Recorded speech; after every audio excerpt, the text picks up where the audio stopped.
Welcome to the Odd Ones Out podcast. If you ever feel like you're on the outside looking in, you are not alone.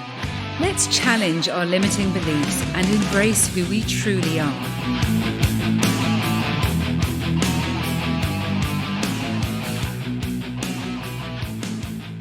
Hello, and welcome back to Listening to Us. I'm Beck. I'm Maz. And we are so pleased that you're joining us today. We were having a think about what to cover in today's topic because we haven't got, we're going to have all of this big roadmap and everything else. We're not that great at planning. So we'll have a think in advance of each podcast pretty much about what's mattering to us most at this point in time, because at least that way when we're talking, it's going to be a bit more sincere. It's really organic and natural. But there's no point us preparing too much, I don't think. We'll end up being too script-based and formulaic and that's boring. Yes. Obviously, if there's anything you'd like us to cover, please do put notes in the comments below. And if you haven't seen us, we're on Twitter. There's a Facebook page. In fact, actually, the Facebook page is probably going to become more and more important as we move on, because we want a place where we can interact with you, with other listeners, and have a chance to actually process the things that we raise within each episode, because maybe it sparks something in your mind and you just want to say your experience or ask a question or basically let's just be a community and share how we're feeling with each other. Yes. So, so please do head over to Facebook and find Odd Ones Out Pod as a page. And hopefully by the time this is published, there's also a group that you can join, which for you lucky few beginners of listening to us, you get to join. Just pretty much we'll invite you, but at some point we'll be selective and we'll start having a screening process. Ultimately, because we want it to be a space where it's completely non-judgmental and people feel like they can post thoughts and experiences and it be something that's shared and, commented on by like-minded people rather than feeling like you can't actually say how the episode has made you feel for fear of recrimination or whatever, judgment, whatever. Yeah. Anyway, I digress. Today, say hello. We are going to start off just by talking a little bit about how we're finding things at the moment and how we're feeling. I think it's quite a good thing to start doing each podcast. And then there was a topic, we were in the car the other day and we were having a chat and finding something that was actually seemed to be quite common with people, friends and family that we've spoken to, and also me in my kind of professional capacity, something that comes up time and time again from holding us back from being ourselves is actually that need to wear a mask and just not feeling ourselves. And whether that comes through from feeling that you can't be yourself because even if you're proud of your accomplishments, there's a level of imposter syndrome, or whether it's just to protect yourself from, as I said before, recrimination even, or judgment. We'll put something forward. But all of that, similar to Maz's episode about holding back, there is a level. We want to go into that in a little bit more detail, but generally. Yeah. I think that's fair. So Maz, let's start with you. How have you been feeling and what's been going on with you? Well, I'd say it's been a fairly sort of standard week. I mean, I'd also say, as somebody who suffers with anxiety, that can be very up and down. And this week it's been a little bit on the higher side for all sorts of reasons. I mean, I think I've learnt over time that it can be cyclical. It can be triggered by all sorts of random things. And really, it's just a case of learning how to deal with it and how to kind of tell people around me that it's going on. And sometimes of just being able to express that to other people so that they're in the know. And if I'm acting a little bit more in a withdrawn way or a bit distracted, that at least they know why. Because, I mean, a lot of the time there isn't much anyone can do about it. It just needs to sort of burn itself out unless there's an obvious way of dealing with it, of kind of solving it. So I think that's been mainly sort of the forefront of my mind. Otherwise, I don't know. I can't think of anything specific, actually. I think. No. I'd say. When you talk about that in terms of something being cyclical or whatever, you communicate, and actually you are really good at communicating to say, I'm finding today a bit trickier. What is there like a number one thing that you do to help you manage it?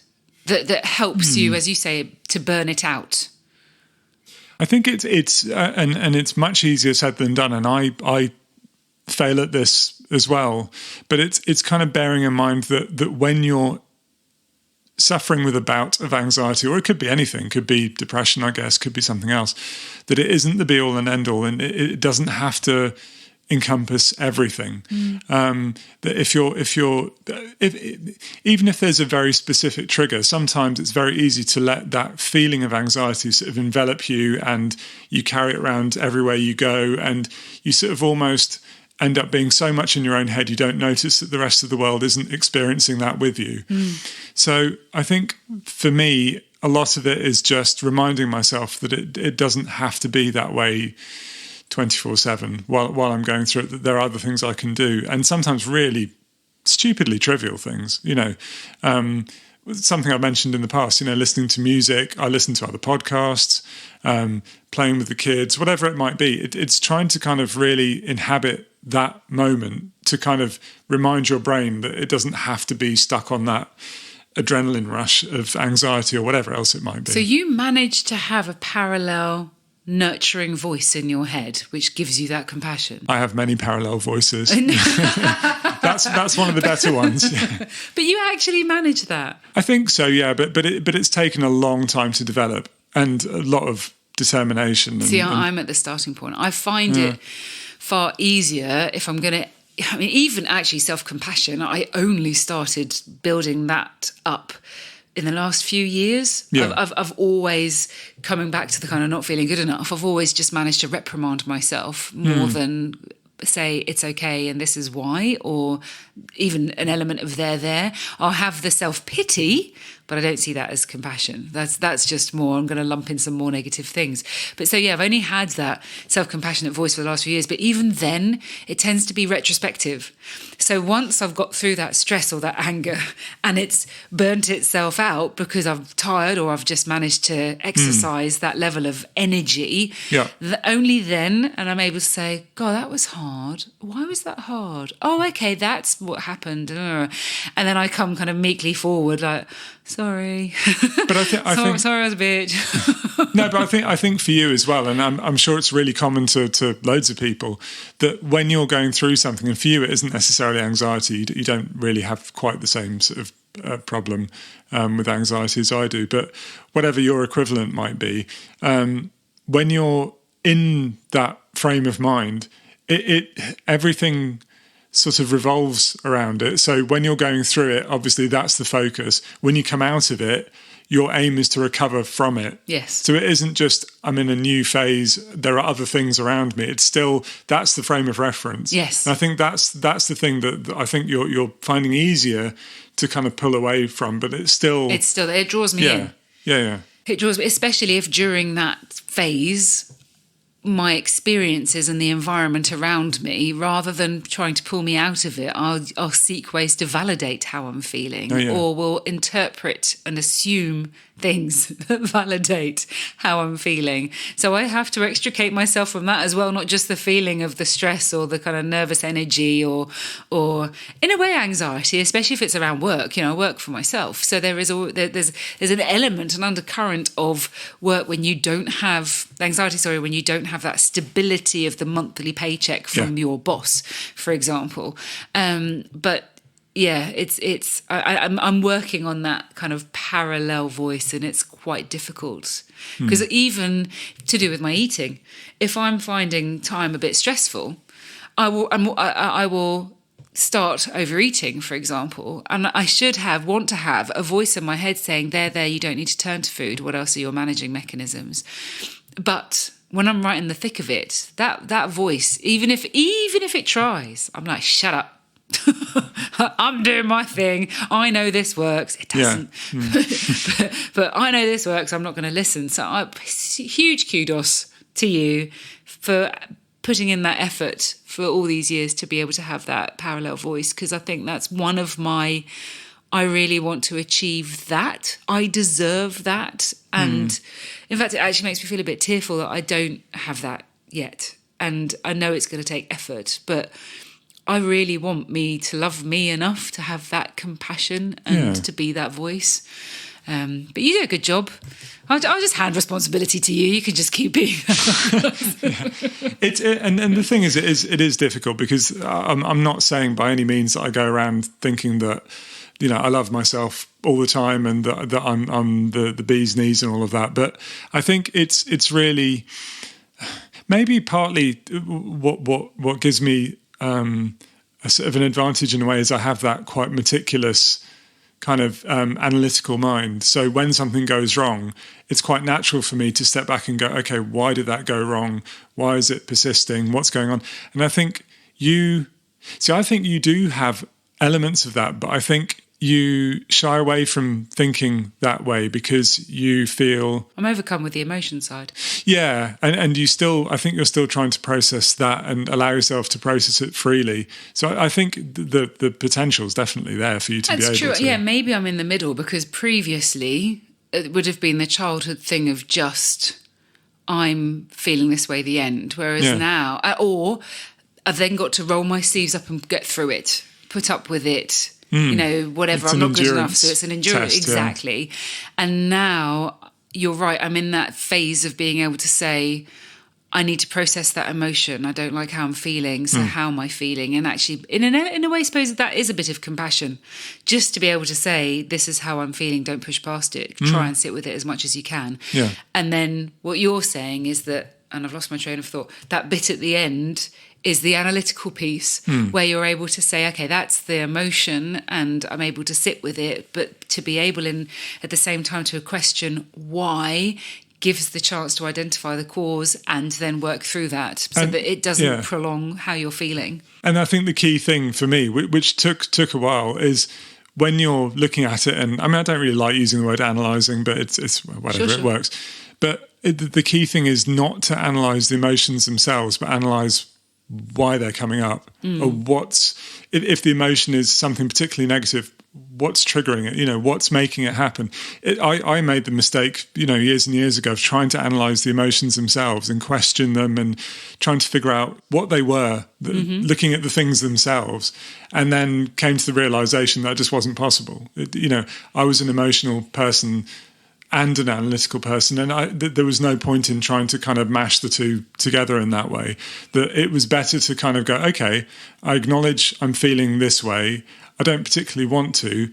Let me step back and see what patterns are going on in everyday life that might be promoting that and might be sort of suppressing the more positive stuff. See, I just hear it and I go, wow, because I'm feeling that emotion, or I've got the black cloud over my head and it's kind of like, black cloud. And I just basically ride it through until, using your words, it's burnt out. I'm still working on that. Hang on, I don't want to feel this way. What can I do about it?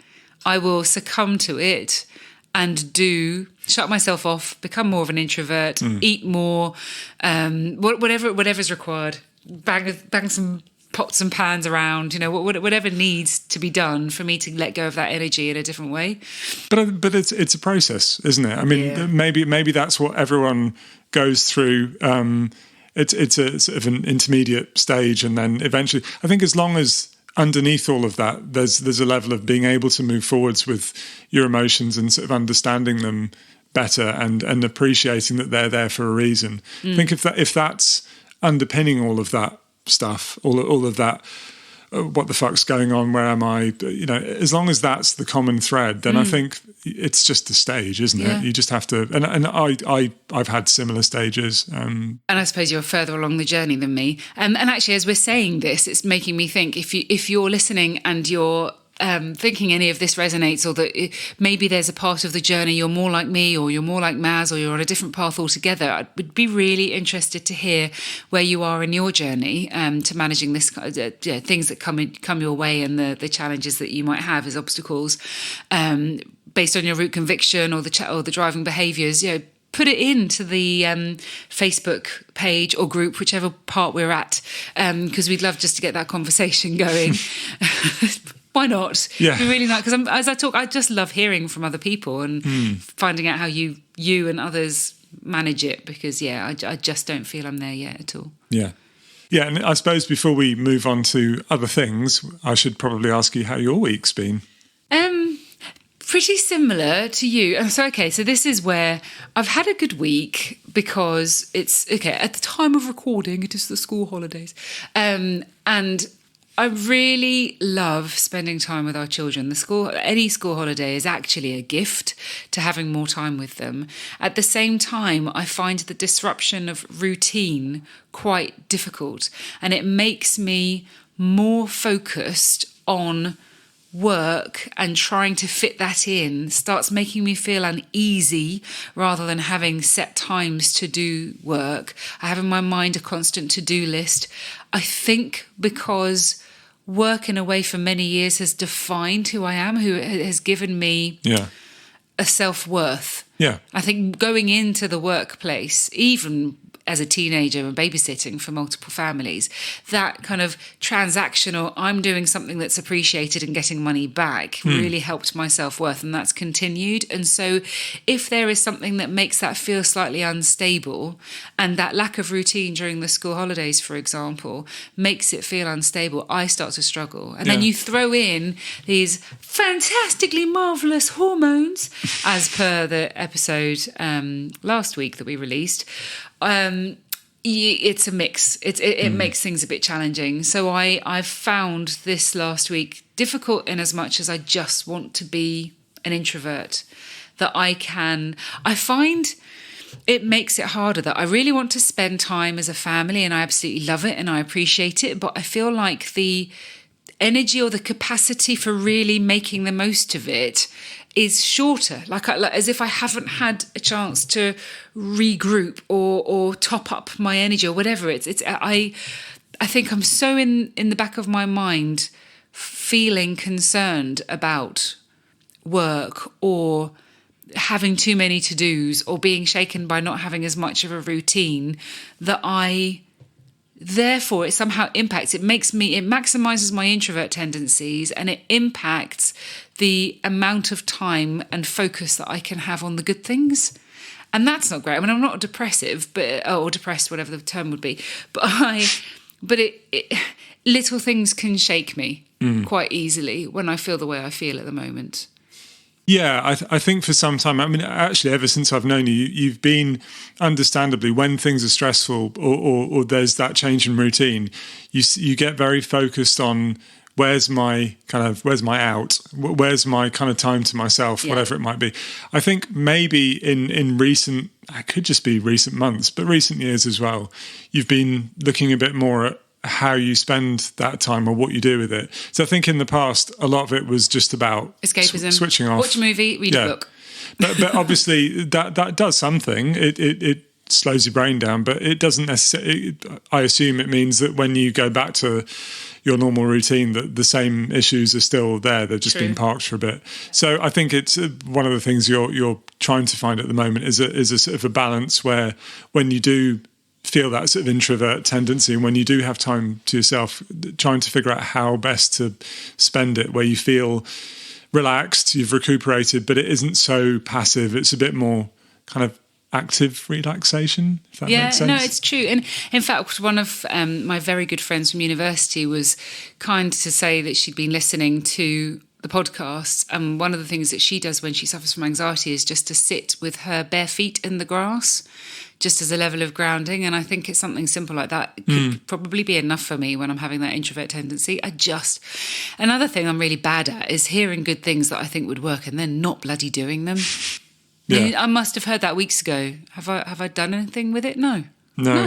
Because I am too busy wrapped up in the to-dos and I'm also very much I'm very much focused on wanting to make sure the girls are having a great summer holiday. We're not going to the Maldives for a month, or even to somewhere as a staycay for a week. We've gone away for 3 nights, and that's as much as we're able to do this summer holidays for different reasons. But I've really wanted to focus with you on them having a great summer holidays and going back to school refreshed and kind of happy and excited with stories to tell. Yeah. And that's the priority. At the same time, it makes it means that I don't necessarily think about self-nurture enough. So that's where I'm up to. It's been a nice week, good week, but I might as well share what's going on in parallel in the bits that I'm finding a bit difficult. Yeah. I think it's a good thing to do in general. Just a bit of contrast to the more in-depth topics we might go into. Just share a little of our weeks. And as and when I do find something, I think I mentioned in the episode around HRT and hormones that I wanted to find someone who might be a guru in this area and try them out and then share my experiences. Haven't had a chance to do that yet, but I will also, I think in future, even if we're sharing how we are finding the week and giving our experiences, perhaps also bringing in those things that we're trying and did it work, did it not? You know, we'll try and do that as well. But we did allude right at the beginning to thinking about a slightly broader topic, and that was about being oneself, being myself, you being you. Yeah. And there is, if you haven't heard it already, listen to Maz's episode around holding back. And I think a lot of people have been telling us that they relate to that, going in specifically to a social environment and just not feeling the ability to just be themselves, whether it be because it's pure fear of judgment or just because they've never really exercised that ability to say whatever comes to mind and feel the way they want to feel in that moment. Especially if it's with a group of people. I actually find it harder to be myself when I'm with people I grew up with. And I don't necessarily mean peers per se, but for example, if my mum's having a party, my mum has parties, summer and Christmas parties. And I've always loved them because actually they were highlights of our year when growing up, starved for entertainment. But they were really nice. And it was nice having the friends of the family who are pretty much family because you call them aunties and uncles. And everyone gets together. And my mum had her summer party in about 2 or 3 weeks ago. And normally, however much I'd look forward to it, there'd also be an element of a bit of dread because I would feel the pressure that I had put on myself, no one else would put it on me, to go and kind of entertain and speak to people I didn't know. Perhaps if she'd brought people from her church and I hadn't met them before, I'd feel the pressure on myself to kind of welcome them and talk to them and converse and basically do with them what I'd see my parents doing in the church when we were growing up. Yeah. And feeling like there's an element of, I'm worth something if I've made someone's day a bit brighter, for example, and made them feel, especially if I see somebody standing on their own, I'll be the one that goes over to talk to them, which is a good job to have, and everyone appreciates it. But actually, this was the first party in a long time I hadn't had that parallel dread. I was actually able to just look forward to it because I kept repeating to myself, I'm just going to be myself. I'm just going to be myself. And if there are people there that I don't know, unless I really want to talk to them because they seem interesting, I'm not going to talk to them.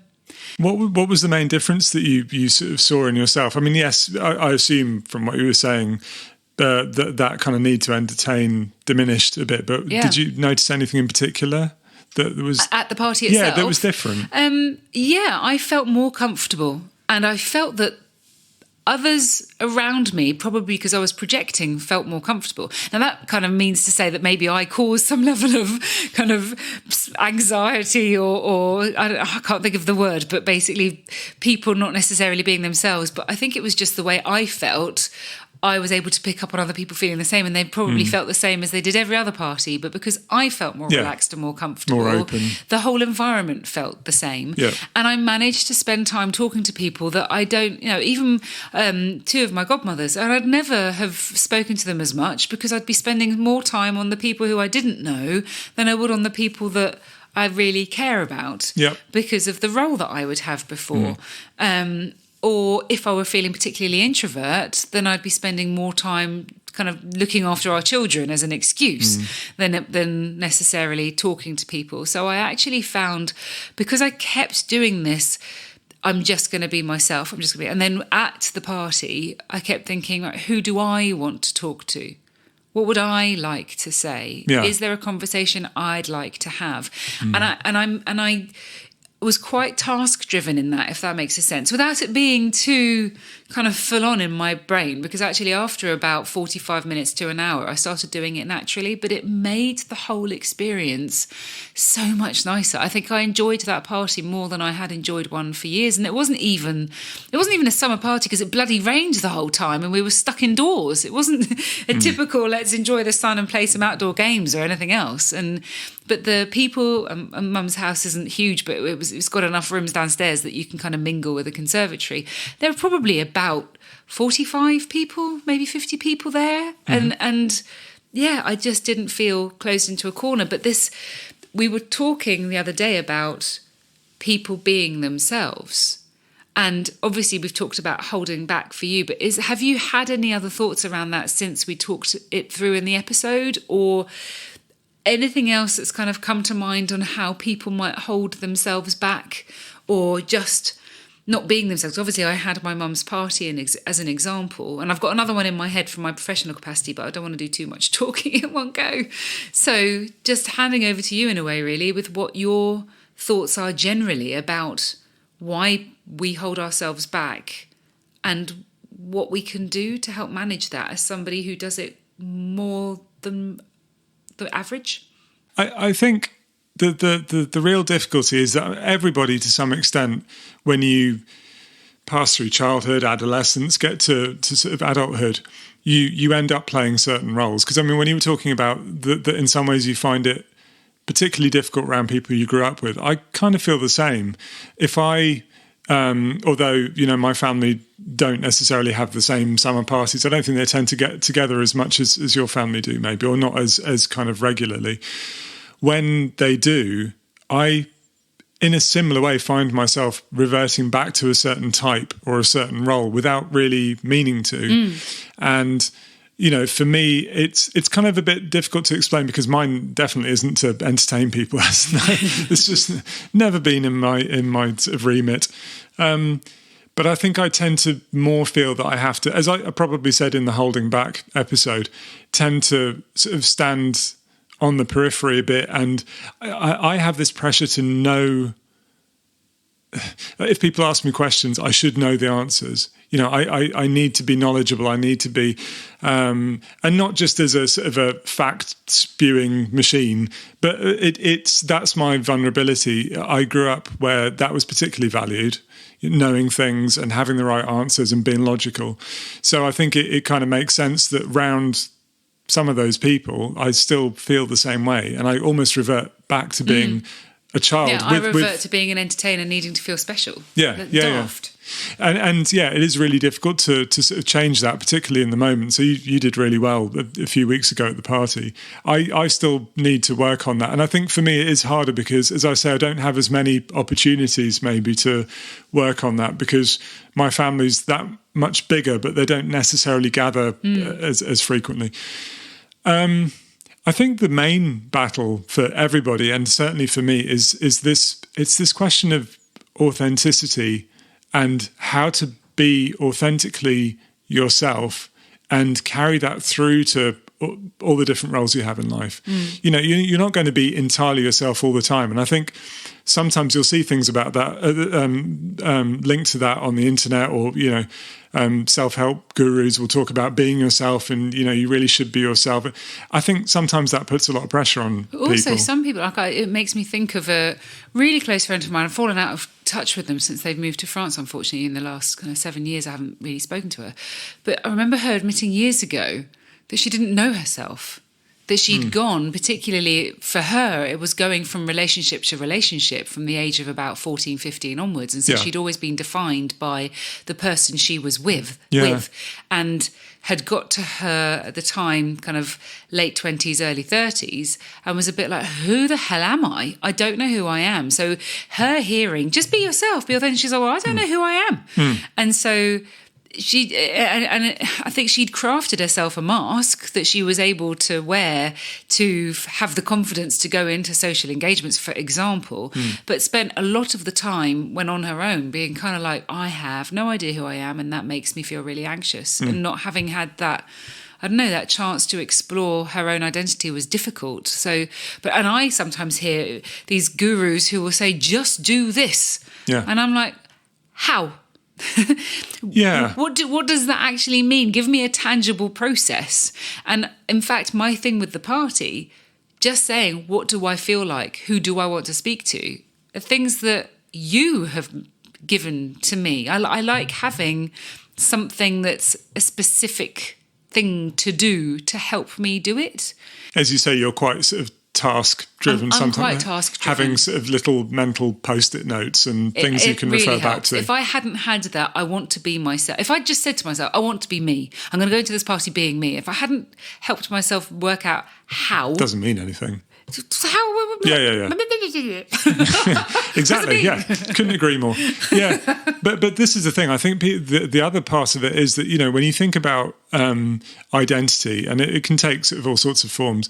I think that you get, I suppose, at one extreme, somebody who doesn't really know themselves, hasn't found their identity, and is constantly searching, trying to you know align themselves with sort of certain groups, certain whatever it might be. And there's that constant search for security, for grounding, for okay, this is me. But I think equally you could be somebody who's, I can well imagine, somebody who's really sociable, who is busy all the time, who ostensibly seems to have a really fulfilling life. But kind of what you were saying, their identity is so intrinsically sort of tied to all of those people and all of those activities that actually I wonder if they ever really have the opportunity to sort of step back and go, actually, you know, what part of this is authentically me, and how much am I piggybacking other people's identities or other things? Yeah. And that's maybe what it's a really difficult thing to do. And again, without some kind of guidance and direction, for some people, I think it's a really difficult task.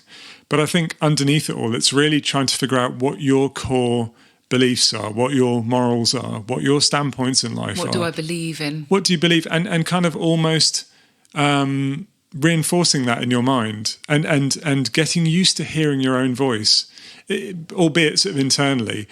You know, really kind of working out where you stand on things and how you feel without the distraction of other people or work or you know, family life or whatever. Really kind of honing in on what the world, what life means to you. And then I think over time, your ability to carry that into other parts of your life increases. I think that's the main thing, trying to make them congruent, what you're like internally and what you present externally. Yeah. And that's, I mean, for me, for practically everybody, it's always a work in progress. And that's the same, because it is that, is there a choice in how we define ourselves or how others define us? I think for many years, I defined myself by my resilience or my coping with the root conviction of not being good enough and the driving behaviours. You know, that's who I was. I was someone who battled adversity, even if it didn't sound that dramatic.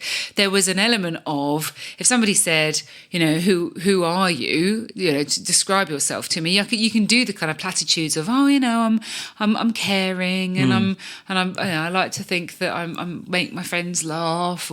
But actually, well, how do you feel about things? Well, I find that difficult because actually I'm driven by a bit of negativity and or food addiction. Whatever, you know, those things would define. I'd start listing the milestones that I had got through in my life. Like I've said before in the negativity episode, it's very much, well, you know, let me tell you, even if I don't go on before I was 17, my dad died at 17, and then I started work with this, and then I've had to go through IVF, and you start listing the things that you've coped with as things that would define who I was, because of my ability to get through them rather than exactly who I am. And when we talk about, okay, being the odd ones out and looking at things that might hold us back from reaching our full potential, a huge key component of full potential is who we are and feeling like we can be ourselves. But if we haven't got the definition of who we are, and you're saying focus on what we believe in,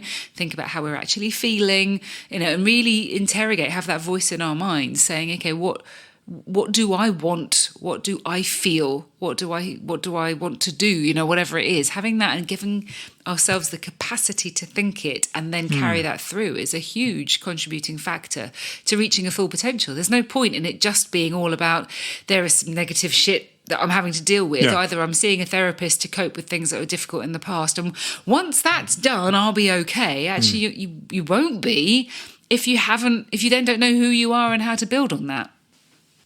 Yeah, the most important thing, I believe, and it's sort of the ultimate goal for me anyway, is to be myself enough of the time that I'm able to offer the family, myself even, the world in general, what I'm supposed to offer, the sum total of whatever I'm good at, my talents, my abilities, without being too restricted or overly restricted by my experiences, my reactions to previous experiences, difficulties, whatever, and just let things kind of flow as naturally as they're supposed to. And that's, it's a tricky thing to achieve. But I think you were talking about looking at your past history and really kind of valuing the resilience and kind of almost hanging your hat on that. But previously, that's what I'm trying to move away from. But and that's the thing. It doesn't really say much about you as a person and who you are at the heart of it all. And you saying what can we offer the world is actually quite a nice. It's not like the big existential. Why am I here? No, but more what can I offer, and what makes me happiest, or what because I love being caring and thoughtful and helping.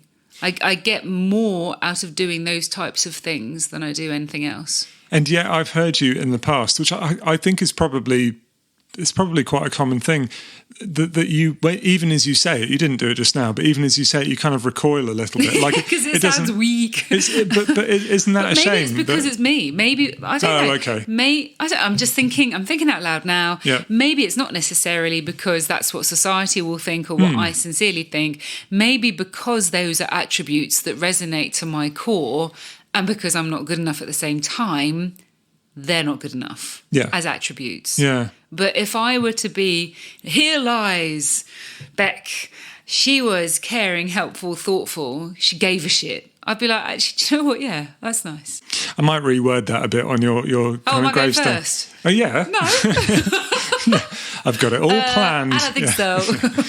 No, I think that's, in some ways, and I've found this myself, that when you tap into a core part of yourself, it makes you feel uncomfortable in some way. And it might not be something specific, but you feel that kind of general discomfort because it's making you vulnerable. And it's trying to work out how to lean into that a little bit. It doesn't have to be a sweeping changes and you have to be yourself all the time, but it's trying to work out how to just bring elements of who you are to situations that you wouldn't normally, and trying to kind of maintain that, and to some extent, some of that is about putting to one side assumptions that we might make about other people or judgments that might come our way, and be more focused on ourselves. I think the whole world could do better by just focusing on ourselves. And well, for me, it's more about being kind, but also just who are you and what do you want. And it's getting rid of this, and it's one of my pet peeves. It's getting rid of this idea that if you focus on yourself, you're being selfish. Yeah, that it's a bad thing. Like, duh. It makes no sense. Of course we should. How are you serving you or anybody around you if you're not focusing on yourself? You don't have a clue who you are. You're going along with sort of what other people want. 99% of the time, you're not giving yourself. No, you're not interacting with those people in an authentic way. They don't gain anything. No, and you may fall into a pattern, and that's fair enough. And some people are comfortable with that pattern, and I sort of accept that. That's fair enough. But at the same time, you're not going to feel. I can't see how you're going to feel fulfilled if you sort of go with the flow that much that you just never interrogate it. You're just not. Indeed. It's I think so. I mean, that's my key takeaway from this conversation. Actually, is just. I want to keep my eye on the prize, that whatever I'm working through, I am trying, the prize is actually just being me and feeling like me and caring about me enough that I put one step in front of the other, whatever the situation, the environment, whatever comes my way, that I'm true to myself. But like I said, I've done some work on self-compassion in the last few years particularly, and I am slowly but surely making sure that I have me and how I feel and what I want from something as I go into a situation. It is harder, like I said, if it's with people who I've known for a long time or I've fallen into a pattern of this is my role with this group of people or whatever, because habits are very hard to break. Well, and we value, as human beings, we value patterns. And consistency. But consistency, patterns, the known, it's all kind of, I guess it's inbuilt into us. You know, it allows us to feel more comfortable. It allows us to get on with life. But it's knowing when those patterns are healthy and when they're not. It's like when I lost. So at my biggest, if you've listened to the food addiction episode, you'll know this already. But at my biggest, I was 20 stone. When I lost the majority of that weight, I had quite a few different people in different ways saying, "Oh, you're not you anymore. Oh, I miss you." I bet that's typical. And also in just the way they would talk to me, it slightly changed. Like they didn't feel as comfortable. Now I started overanalyzing it and thinking, is it because when one is fat, the other person might feel superior, or it doesn't matter if they're feeling like they're crap as long as they're not the biggest in the room, or whatever it might be, that people would feel comfortable. Yeah. And you know, I'd never struggled to make friends being at my biggest. And I'm not saying that, you know, I lost that weight and then meeting new people, they didn't want to be my friend or anything like that. But it was more, there was an idea in these people's minds about who I was, and that was defined by how I looked. Yeah. And I obviously have the same pair of eyes looking at the world and the same brain basically processing what's going on, and to be told, "Oh, you're not you anymore," was just, I was completely confused and dumbfounded. I was like, "You fucking idiot." But I also found it hard because I thought, oh, maybe I should put the weight back on, because my whole thing of being at an earlier age was conforming to fit in, was making sure that I was special to people, that I reflected back on them what they needed from me, and so I was taking that away from them. And you know, close members of my family felt similar. And that's taken quite a while for me because people then get used to me being smaller, and then you move on. But I think that must happen the same whether it's a physical thing that's changed or whether it's just actually, do you know what? I'm no longer going to be the person who sits here quietly.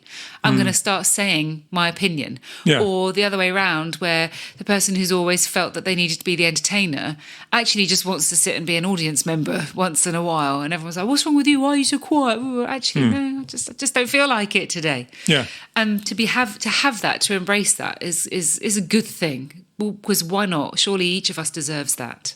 Well, it highlights, and it's the same for you, same for me, that our opinions of people can be pretty fickle, really. That's true. And we like, subconsciously, we like having people in boxes. We like knowing where we are with people. And if something changes, it throws you. And I think, to me, that's even more reason to be more focused on who you are, and to maintain that, and to nurture that, and to allow that to grow, and to pay a little less attention to other people's opinions and how they might change depending on what you're presenting. I mean, I just think that's it's the common sense approach. I mean, it is really difficult. I'm not saying it's easy, and I'm often held back by my lack of confidence. So although I know myself pretty well, I sometimes can't quite project who I am, just because I never kind of acquired that language of confidence and the ability to really sort of push it out there, which is something you have the language, but not necessarily tied to authentically who you are. So I mean, it's just everyone's got their sort of struggle. Yeah. I think that's a perfect place to end it, actually. Let's focus on who we are. What do we want from life? What do we believe in? How do we feel? own that, grow it, nurture it. And then if others are fickle or find it difficult to interact, you know what? That's their shit. They can deal with it, being more themselves, being more, what do they want, what do they feel? Why? We don't have to do that job for them, and we don't have to succumb to their needs for the world to keep revolving. And if they can't deal with that, then that's okay. That's their decision. Let them. In fact, Mel Robbins, I think I saw something on LinkedIn a couple of days ago where she did a post, and it was just let them. If somebody's finding it difficult, if they're arguing with you, if they or making things uncomfortable, or they just don't agree, or whatever it is, let them. It's okay. Actually focus on you. Yeah, you don't have to water who you are down. You've got to trust that you can still be yourself and be flexible enough and malleable enough and adaptable enough to deal with any situation. You don't have to make that adaptability and malleability priority number one, and in the process kind of forget about who you are at your core and not sort of bring that through. Yeah. It's you first, trust it, and then just know that you can cope and actually, you can do those people things. will respond, even if they start off by being slightly like, hang on a second, that's not you, and no, this isn't what I signed up for as a friend or a partner or a parent or whatever it is. It's actually, they will get used to it. And as I say, as kind of perhaps as harsh as it might sound, if people fall by the wayside over time, why do they matter more than you? Yeah, and maybe you make sort of different friends or acquaintances who sort of fall more in line with who you are, and I think gradually you sort of magnetically sort of attract more things, more people who fall in line with who you are underneath. Yep, that's the dream. That's the dream. Yeah. If anything's resonated, if there's anything that we've been discussing, like I've said before, sparks an idea or a question or something that you'd like us to discuss, looking at something that you've experienced, then please, please, please, you can follow us on Twitter, join the page on Facebook. Please just get involved. Let's get this moving in terms of a conversation. And for now, thank you so much for listening. If you're here with us until the end, you're amazing. Do subscribe via your chosen platform rather than listening to us via the website. I think it makes more of a difference to get us out there. And do review us if you can. Even if it's just like a simple sentence. All of that helps for us to get these topics and these conversations to a wider audience. And that would always be appreciated from us to you. But have a lovely rest of the day, whatever's left of it. Take care, everyone.